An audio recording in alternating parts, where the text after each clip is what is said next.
बात करते हैं उत्तर प्रदेश की। उत्तर प्रदेश में दलित आबादी करीब 22% है, जिसकी वोट की ताकत ने कई बार बसपा को सत्ता के शिखर तक पहुंचाया। अब इसी दलित आबादी के वोट बैंक पर आधार बनाकर आजाद समाज पार्टी के चंद्रशेखर ने बड़ा ऐलान किया है। चंद्रशेखर आजाद का दावा है कि आने वाले चुनाव में सपा गठबंधन भाजपा की हार की स्क्रिप्ट लिखेगा। चंद्रशेखर ने यह दावा खतौली विधानसभा चुनाव में जीत के बाद किया, जहां माना जा रहा है कि दलित समाज ने भाजपा को नकार दिया।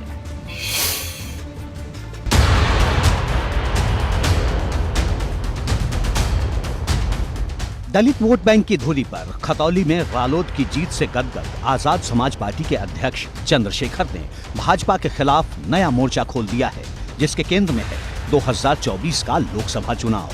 देखिए, ये गठबंधन पश्चिम में बड़ा निर्णायक है।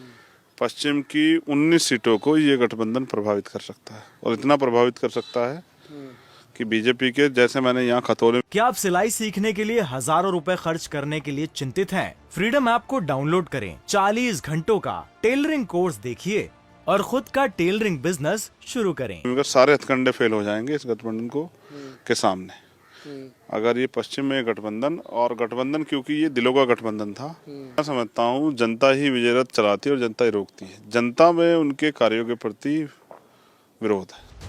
उत्तर प्रदेश की आबादी में दलित समाज की हिस्सेदारी करीब 22% है, जबकि पश्चिमी यूपी में दलित मतदाताओं की संख्या करीब 26% है।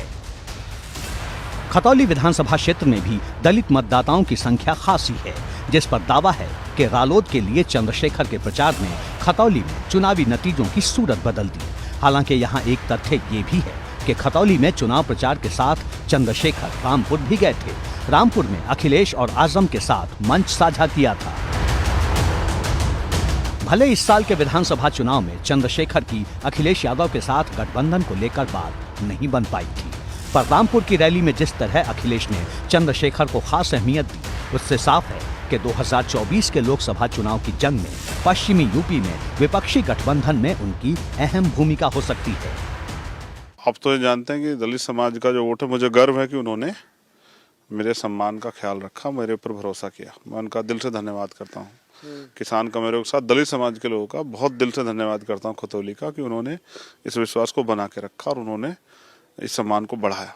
अच्छा, बर्थडे का गिफ्ट तो मिल गया? हाँ, बर्थडे गिफ्ट तो उन्होंने मुझे दे दिया, मेरी भी जिम्मेदारी है। मैंने कल ही मदन जी आए थे, मैंने उनसे ये अनुरोध किया कि भाई अब आपकी जिम्मेदारी ये है कि उस क्षेत्र में पड़ने वाला कोई गाँव, चाहे आपको वहाँ से वोट मिली या नहीं मिली, लेकिन अगर उनका कोई काम हो तो आपको उनके बीच रहना। चंद्रशेखर आजाद साफ कह रहे हैं कि उपचुनाव में जो गठबंधन तैयार हुआ था वो आगे भी जारी रहेगा। निकाय चुनाव और 2024 के लोकसभा चुनाव में भाजपा को रोकने का काम करेगा। जयंत चौधरी का भी यही ऐलान है।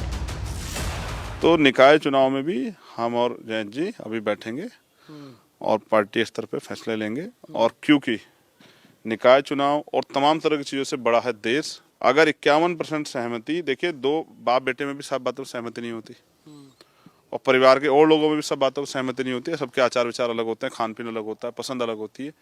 तो 51% सहमति अगर आपकी बन रही है तो आप बिल के राजनीति कर सकते हैं। ये डॉक्टर अम्बेडकर ने 1949 के एक अपने स्पीच में लखनऊ में कहा, इसी लखनऊ में, उत्तर प्रदेश के। मुश्किल होता है, दोनों पार्टी की अपनी अलग अलग उम्मीदें होती हैं वर्कर्स की, और हर चुनाव में चीज़ें सामने आती हैं, फ्रिक्शन होता है, तनाव भी पैदा होता है। लेकिन अगर आपस में विश्वास हो और एक बड़े तस्वीर को बनाने के लिए आप साथ जुटे हों, तो छोटी मतभेदों को, छोटी छोटी बातों को आप तरजीह नहीं देते। उसी तरह से बहुत गंभीर तरह से अखिलेश जी ने निर्णय लिए हैं, फैसले लिए हैं, गठबंधन को मजबूत किया है, विश्वास जताया है। और अब हमें खुशी ये भी है कि आज़ाद समाज पार्टी एक बहुत बड़ी एक सामाजिक ताकत है जो हमारे साथ जुटी है। उम्मीद करते हैं कि हम इस गठबंधन को आगे और मजबूत करेंगे, आगे ले जाएंगे। उपचुनाव के नतीजों ने चंद्रशेखर आजाद की अहमियत बढ़ा दी है। जयंत चौधरी के बयान से साफ है कि रालोद को भी यकीन हो चला है कि अगर बसपा का वोट बैंक माने जाने वाले दलित समाज को अपने पाले में लाना है तो मोर्चे पर चंद्रशेखर को लाना ही होगा। इसे बसपा की रणनीति की काट के तौर पर भी देखा जा रहा है, जिसकी नजर पश्चिमी यूपी में दलितों और मुसलमानों को एक साथ लाकर नया समीकरण तैयार करने पर है। एबीपी गंगा के लिए सहारनपुर से सनुज शर्मा और दिल्ली से अविनाश तिवारी के साथ ब्यूरो रिपोर्ट। क्या आप सिलाई सीखने के लिए हजारों रुपए खर्च करने के लिए चिंतित हैं? फ्रीडम ऐप को डाउनलोड करें, 40 घंटों का टेलरिंग कोर्स देखिए और खुद का टेलरिंग बिजनेस शुरू करें।